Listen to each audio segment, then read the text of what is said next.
Salut à tous, le journal du foot de ce mardi 30 juin. Les dernières infos sur la potentielle vente de l'Olympique de Marseille.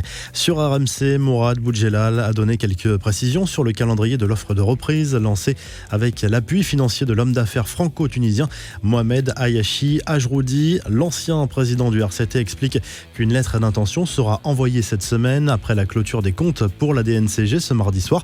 Boudjelal en a profité pour remettre en place Jacques-Henri Hérault qui continue d'affirmer que le club n'est pas à vendre. Sans lui manquer de respect, si mes investisseurs devaient racheter l'OM, le chèque ne sera pas à l'ordre d'Hérault, a souligné l'ex-dirigeant du RCT. McCourt qui va peut-être pouvoir faire grimper les enchères selon un grand reporter au Figaro et spécialiste du Moyen-Orient interviewé sur RMC. Un oligarque russe proche de Vladimir Poutine serait également sur le coup avec une offre déjà transmise à l'homme d'affaires américain. Les infos et rumeurs du mercato, une piste se referme visiblement pour Edinson Cavani. Selon les informations de AS ce mardi, l'international uruguayen ne serait plus dans les plans de l'Atlético Madrid alors qu'il a été la cible prioritaire des Colchoneros l'hiver dernier. Le club madrilène pourrait jeter son dévolu sur le buteur de Naples, Milik, alors que Cavani intéresse toujours l'AS Rome. La fin du suspense, le FC Barcelone et la Juve ont officialisé les premiers gros transferts du mercato. Miralem Pjanic rejoint la Catalogne contre un chèque de 60 millions d'euros plus bonus. Le Brésilien Arthur fait le chemin inverse vers la vieille dame pour un transfert estimé à 72 millions d'euros hors bonus. Comme prévu, Thiago Silva a prolongé son contrat avec le PSG pour 2 mois seulement afin de finir la Ligue des Champions en août et de disputer les 2 finales de coupe. Le défenseur brésilien a publié un message pour évoquer sa grande motivation à l'idée de conclure son aventure parisienne. Je suis le maître de mon destin, je suis le capitaine de mon âme, je suis prêt, a écrit le joueur sur Instagram. Lundi, le gardien Sergio Rico et l'attaquant Eric Maxime Choupo-Moting ont également prolongé leur contrat de 2 mois supplémentaires avec le PSG. Levin Kurzawa, lui, rempile pour 4 saisons. Cette prolongation était dans les tuyaux depuis quelques jours. Elle est désormais officielle. Il y a quelques semaines, personne n'aurait misé sur un tel scénario tant le départ de l'ancien monégasque semblait acquis aux yeux de ses dirigeants. Au rayon des rumeurs cette fois, Mario Götze qui a fait ses adieux au Borussia Dortmund ce week-end pourrait débarquer en Ligue 1. Le milieu offensif allemand serait pisté par l'AS Monaco selon les informations de Bild. Les infos en bref, grosse frayeur pour André Wisdom, le défenseur de Derby County a été poignardé à plusieurs reprises ce week-end à Liverpool alors qu'il sortait de son véhicule. Selon Sky Sports, le joueur anglais de 27 ans a été hospitalisé et se trouve désormais dans un état stable.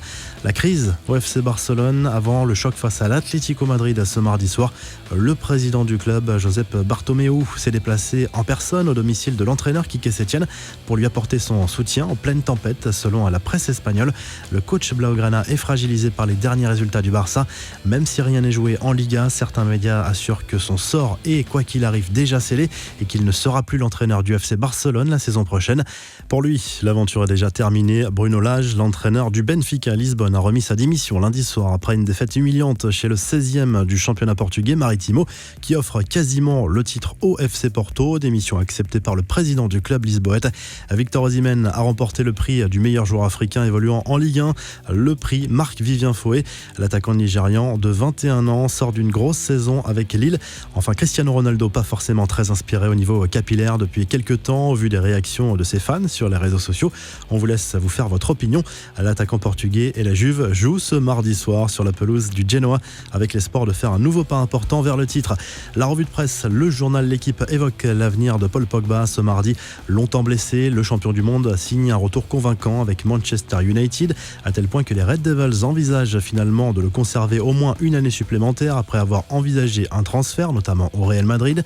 France Football rend hommage à Liverpool et revient sur son incroyable saison en Première Ligue avec un portrait de Klopp raconté par son adjoint et le récit de 30 ans de malheur avant la délivrance. Ce titre obtenu la semaine dernière en Angleterre.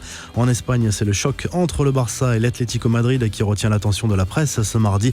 As y voit un tournant de la saison. Le club catalan n'a pas le droit à l'erreur sous peine de perdre ses dernières illusions de titre en Liga. Du côté catalan, le journal Sport évoque le climat tendu autour de cette rencontre. Des tensions sont apparues ces derniers jours entre les cadres du vestiaire blaugrana et l'entraîneur Quique Setién et son staff. Les Colchoneros ont peut-être un coup à jouer. Enfin, en Italie, la Gazette dello Sport se penche sur les prolongations de contrats de Gigi Buffon et Gianluigi Donnarumma. C'est officiel pour le gardien de la Juve qui rempile jusqu'en 2020 2021. Le portier du Milan AC devrait lui signer un nouveau contrat jusqu'en 2023 avec une clause lui permettant de partir à un prix raisonnable s'il le souhaite. Vous retrouvez l'actu foot sur topmercato.com, l'appli Top Mercato et à très vite pour un nouveau journal du foot.